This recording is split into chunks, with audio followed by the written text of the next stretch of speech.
thank you very much for allowing me to come this evening and make this presentation to the Board of Education and to the district leadership team.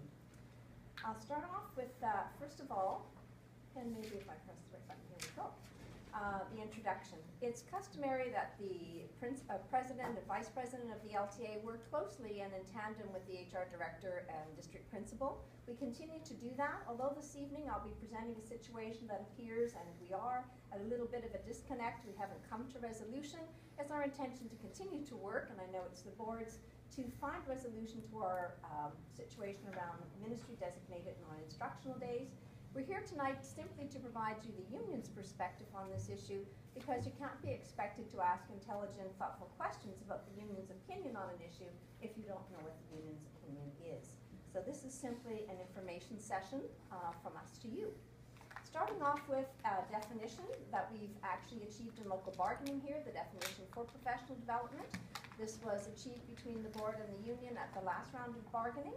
And the professional development is an ongoing process of differentiated professional learning, growth, and feedback, initiated and selected by one or more teachers or in conjunction with school-based administrators. Professional development may also be augmented through involvement in programs, services, observations, collaboration, and activities designed to enable teachers, both individually and or collectively, to enhance their professional practice. You might wonder where professional development days came from. In 1972, the professional development days, and they're sometimes referred to as non-instructional days by the BCTF as well, were added to the school's calendar. They were added at the request of teachers in the teaching profession after many years of advocacy to the BCTF. The addition of these days increased the number of teaching days, or increased the number of work days during the school year for teachers, but that was at no increase in pay and at no loss of instructional time for students. Professional development days in the school calendar recognized that teachers needed time during the school year to hone their skills, to improve practice, and to stay current with challenges related to teaching and learning.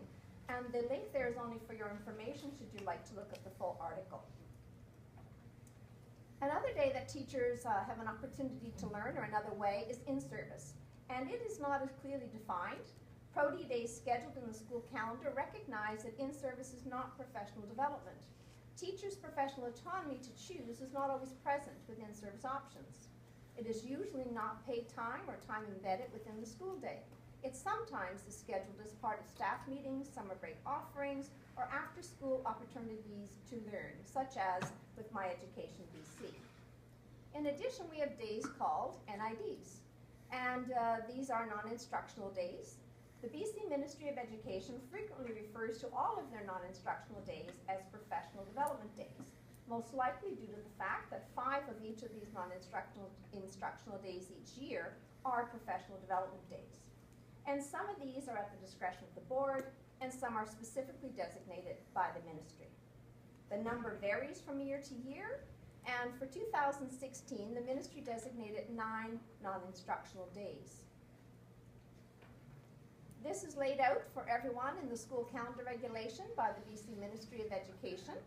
And Article 8.1 states that the board must schedule the following for the 15-16 school year. It looks a bit odd for you, my apologies, but 1 non-instructional day for the purpose of facilitating activities that in the board's opinion are designed to enhance student achievement with a focus on supporting Aboriginal learners and integrating Aboriginal content and perspectives into the curriculum and other transformation initiatives. When we look at 8.1b, it states that the board must schedule the following for the 2015-16 school year: 2 or more non-instructional periods totaling 10 hours for the purpose of providing teachers with an opportunity to participate in discussions and activities relating to the implementation of the curriculum documents listed in Section 1.1 of the Educational Program Guide. That has been initiated, it has begun, it's been extremely successful. We had our first non-instructional day on curriculum in the district on January 15th, and we have our second district-wide day on April the 18th. These are, in fact, non-instructional days that are fully funded. They are fully paid days, but as I mentioned earlier, the option for professional autonomy is not present. The topic is something that all teachers learn simultaneously all together on the same day. This is just a brief shot of our School District 35 school calendar. At the moment, one of the days is missing in regard to the NID for next year, and yet tomorrow morning as we meet with the Joint Ed Change Committee, we are going to choose that day, and it will then of course be added to the calendar. On June 18th in 2015, this document was released by the Minister of Education, the then Minister of Education, Peter Fassbender, and Tyrone McNeil, President of the First Nations Education Steering Committee, or FNESC. And again, the link there is only for you if you'd like to see the document in its entirety. On the first page in paragraph 4, it states, in addition to the protocol and to help support government's commitment to Aboriginal education, one professional development day for teachers next year will be focused on improving Aboriginal student learning. This is the first time Aboriginal education will be the sole area of focus for professional development across the province and will help educators incorporate Aboriginal content and perspectives into the classrooms. Each year, BC teachers participate in 6 professional development days, one of which is a provincial day designated by the Minister of Education. In 2015-16, the ministry designated day was one day focused solely on Aboriginal content and perspectives.